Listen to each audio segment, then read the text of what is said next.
My name is Roger Otway, and I'm here today to open up the dialogue about let's call it a lifestyle that about 16 to 17% of the population live with. And this lifestyle is something that you're born with. It's nothing that you can have unless you are born with it. So it's there, innate. And the big part of this thing would be trying to discover that you have this situation. Let's call it for now. But over the years, if knowing you obtain or have this, I'm going to call it a gift in some sense. But if you have this gift and you know you have it, that's a difference versus having this gift and not knowing you have it. There's a big difference, knowing and not knowing. I lived half my life, or most of my life, not knowing I had this gift. But by the time I was 42 years old, I discovered the gift. I'm 64 now. I've looked at that gift ever since. And now I have a pretty good understanding of what that gift is really like. And I would like to share that gift with others and the understanding of the gift. And I call it a gift only because if you know you have this gift, it is a major, major difference than not knowing. And let me now tell you what I'm talking about, because this is something that's been very personal to me. It's a lifetime ordeal. And I'm going to talk about something that's not, I call it the hidden disability that we have. It's a disability that nobody talks about. And I feel that this disability that nobody talks about is all of a sudden, if you talk about it, things really happen. Doors open. Things open up about this topic, and things could get better. All for one reason only, just talking about it. Bringing it up and having an open discussion about this topic.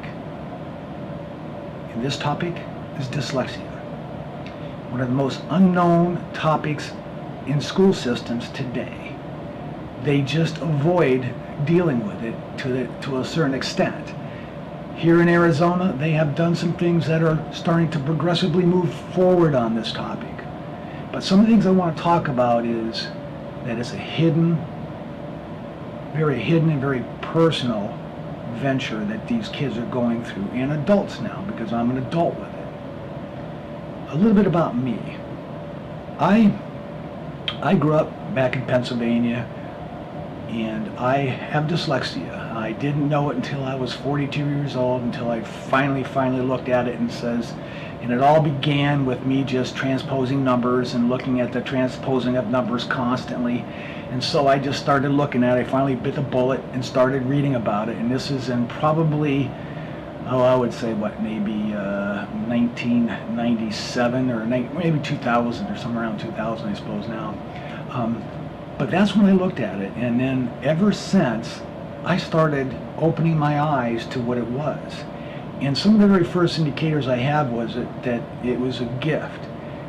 And one theory about that was the gift. And I took that theory, and I ran with that particular theory because it is a gift if you understand it.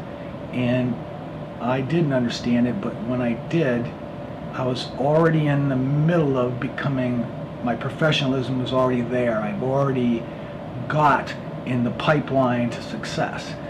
But I did it without understanding what I was doing with the dyslexia side of things and the mechanisms that I use to, let's say, get around it in order to succeed in what I do, because reading and writing and all those things have been impacted by this gift.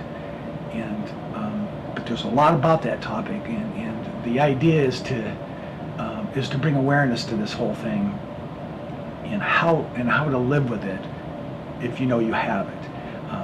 And so those are things that really need to be discussed about it, and how to recognize it. So if you're a parent and you have kids struggling and they eventually figure out that you have a child with dyslexia, it's very beneficial if you understood the topic so you know how to help that person, because if you can assist that person achieve, there are programs out there that can really help them understand how to read, and I'll be telling stories down the line about some of that and some of the things about getting that particular help and what that help can do for you early on in the stages of your life. It's a little bit late for me, but others that are up front can get a whole lifetime of reading if they just go in and start getting some assistance with this, because it is possible to benefit with dyslexia and getting help. Now, I'm just trying to think of different ways to open up about the topic. This subject is very, very broad, let's say.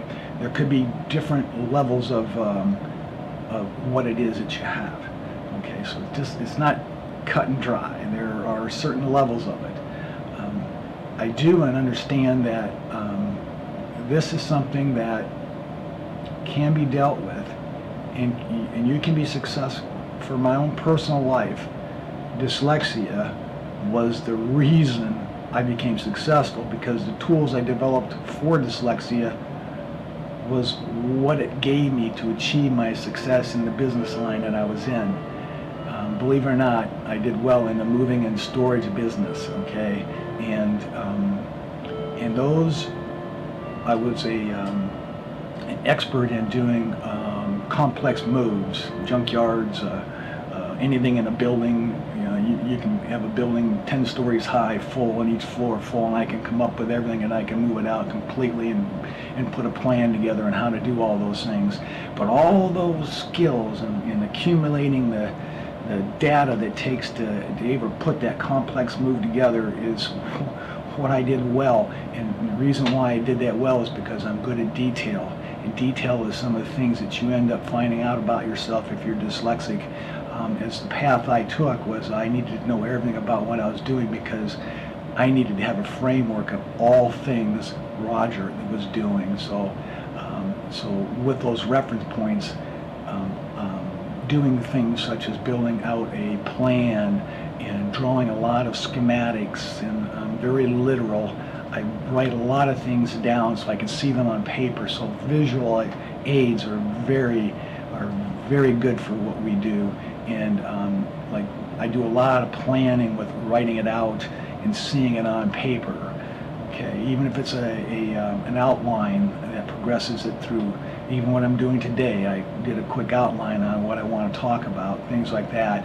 So you do have to be prepared, because something like what we have, you just can't ad-lib it to a certain extent. You can, but if you're in a topic that's not well known to you and you're trying to read a script, I mean, God knows that's the worst thing in the world for somebody dyslexic, is trying to read something out there.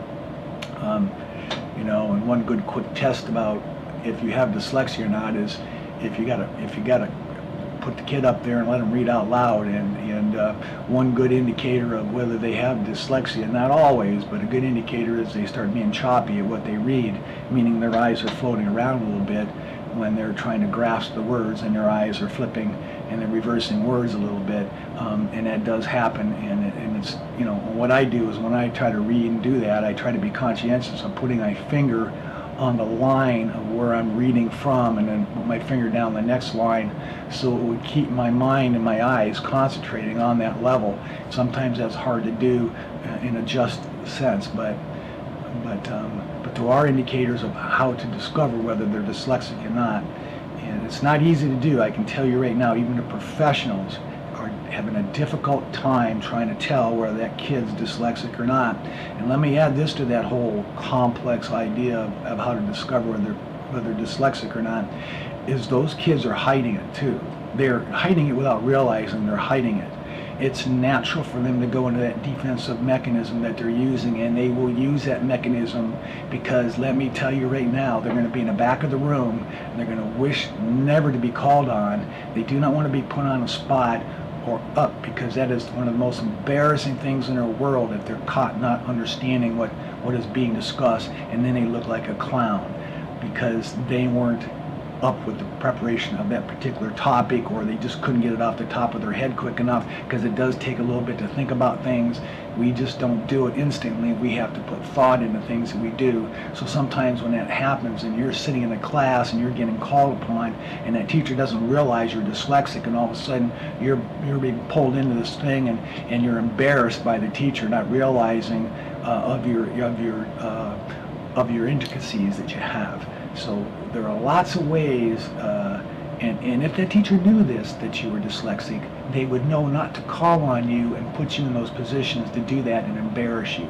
So they would be able to work with you and understand your mechanism of how you operate in a class, how they can best teach you in your style as close as they can, because I got like 30 other kids in that class.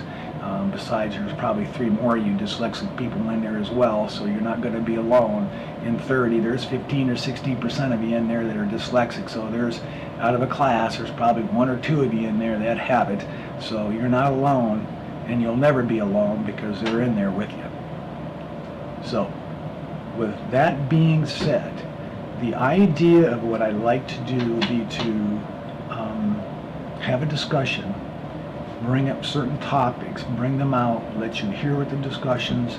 At some point in the future, I'd like to bring in my discussions also, teaching experts that are in tune to what we're discussing. I've also want to bring into one of these meetings would be another dyslexic person just like me, and have a one-on-one conversation with that person. And I want you to feel, see, and hear just how connected we are. There's a uniqueness about dyslexic people. I've got a particular person that I just ran into last week. No, it was a week ago today that this person, I discovered him in a meeting, on a Zoom meeting, and it's at the end of the night, and I had just turned around and I had congratulated him for speaking up about two kids in his path that he was working with. Both of them have disabilities. This was not dyslexia, but it was, I can't think of the term, but anyways, they both had the same disability, and they were kind of arguing with each other and having issues with each other. So he gave the story about how he was very sympathetic to these disabilities, and he wanted to make it work for both families. So he brought the families together, and they were able to work out their issues, and the families got to know a little more about each other and how each other's families were reacting to this same problem that the child has. So now I'm discussing, and I'm just saying, hey, by the way, I want to say thank you for what you did, bringing up this topic like you did with all the groups in scouting. It was important for them to hear that, because each troop has disability kids in there. They all may have something, not all, that they may have, some of them may have this in there when they're in your pack. So you being able to spot that was critical, and being able to find a way to find a solution that was even more critical. And I just wanted to thank him for that. Then I says, I'm dyslexic, and this is, I just want to thank you for that disability being brought up. And I can understand it from my point of view of this, how important that is. And then this guy turns around and says, I'm dyslexic too. And from that point on in the conversation, I was just peppering with questions, and I was seeking in him, and I was sending them in there. I was wanting to know everything about this guy, and I wanted to know if he had attention deficit, where he would be in the middle of reading something, and all of a sudden, off, and there he goes. And then you're in a daydream, then you have to fight your way back into that reading again. But you're reading along, and all of a sudden your mind is shotting off somewhere off, wherever it went, for whatever purpose that took you there. It's uncontrollable with me. He also has attention deficit, and he does mind travel or daydreams as well, like I do. So So when you think about, and this is an adult, he's 50 years old and I'm 64. Now, when you think about the electricity between the two of us, you put us in the room, and I guarantee you're going to find a lot of electricity between the two of us. There's going to be this understanding, this feeling, this innate ability for us to communicate because we are already on the same wavelength. We already have it. We're already, just by the proximity of this person being in that room, I'm going to gut feel this, and I'll be able to feel this because it's a sense. I can't explain it, but when I'm around other dyslexic people, I have this ability to pick them out, spot them out, or whatever it is, but I end up finding them. And a lot of times in conversations, the word dyslexia comes up, boom, and there it is, and there they are. It happens to me. I was running across one person every 2 months is my average. Okay, so that's amazing to be able to do that up until COVID hit, and then that kind of stopped a little bit because we were not communicating quite like we used to. But I wanted you to understand this, that there are so many things about this, and the conversation with somebody like me who's lived it and still living it is going to be beneficial to those around us that do not completely understand it, but they have a loved one that has it, and they want to do what they can to help that person.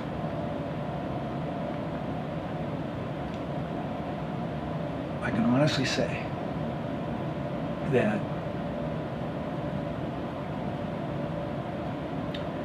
people that don't have it do not understand it, and those who have it somewhat understand it, but they know they're different, and they realize that they just need to know how they can cope with it and how they can make it to their advantage, and they can.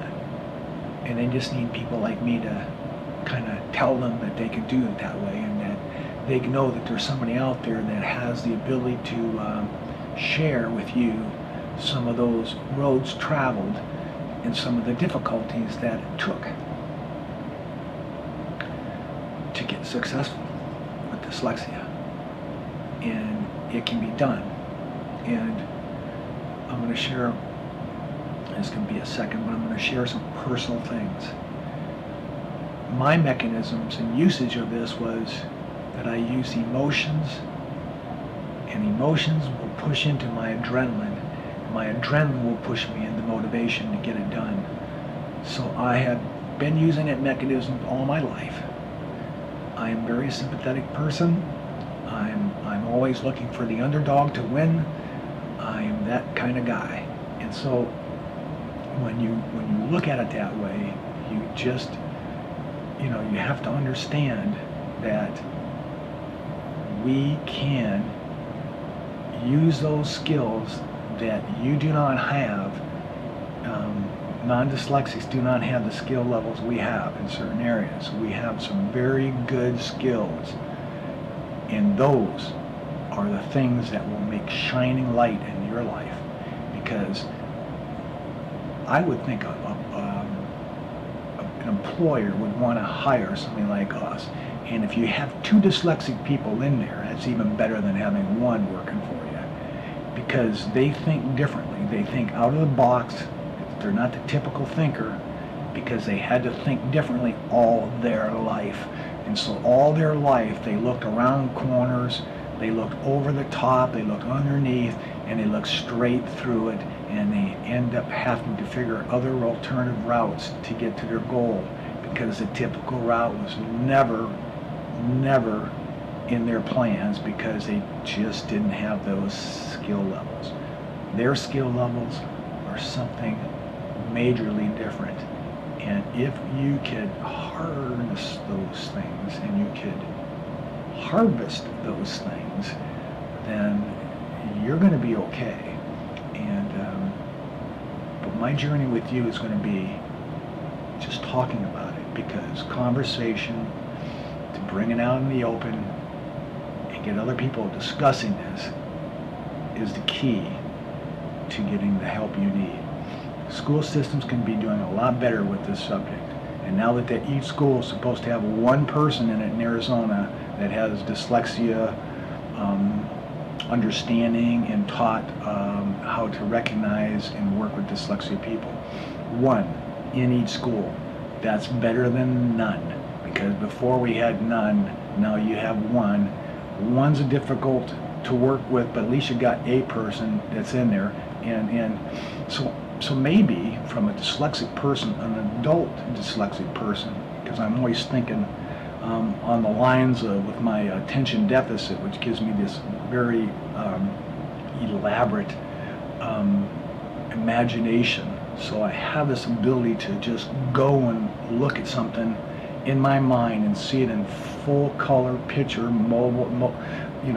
motion picture. It's all video in my head, and I can run through this whole thing and see it planned out just in my mind, because we're visualizing this. Dyslexic people see things in pictures and in motion pictures in their minds, unlike non-dyslexic people. They do not have that same ability. We see things in pictures and motion pictures or videos in our mind. When we're thinking about how do I do something, I visualize doing that something I want to do. Okay? Whatever it is, it doesn't matter what it is, I can visualize it. I can visualize if I want to do a jump off the diving board, do a 1.5, land on my feet on the concrete ground, do a head roll down the ground, roll back up. I can see that in my mind. Matter of fact, I just did, because that's what I did. I visualized it and told you what I saw. So those are the things that can be done with visualization, but that's what we have. We have the ability to think about things that are outside the box, and that is where you get to use your creativity. Your attention deficit, your daydreaming in high school, that's where you get your answers. That's the daydream is the answer. They're stopping you in school from daydreaming. That is where it's all at. It's in the daydream. Sure, it could be a daydream about something that's not important, or about something that's not going to be critical to help with what you're doing. But you do want to do daydreams and the things that are going to be, at least in school, you want to daydream on the idea of topics that you're in discussion in school with. If you're daydreaming on the topic, then it's a daydream worth having. Okay? So, at this point, I'm going to close, because I don't want to go too long, and because I've got to really focus on how I want to take you down this road, because the road is very broad.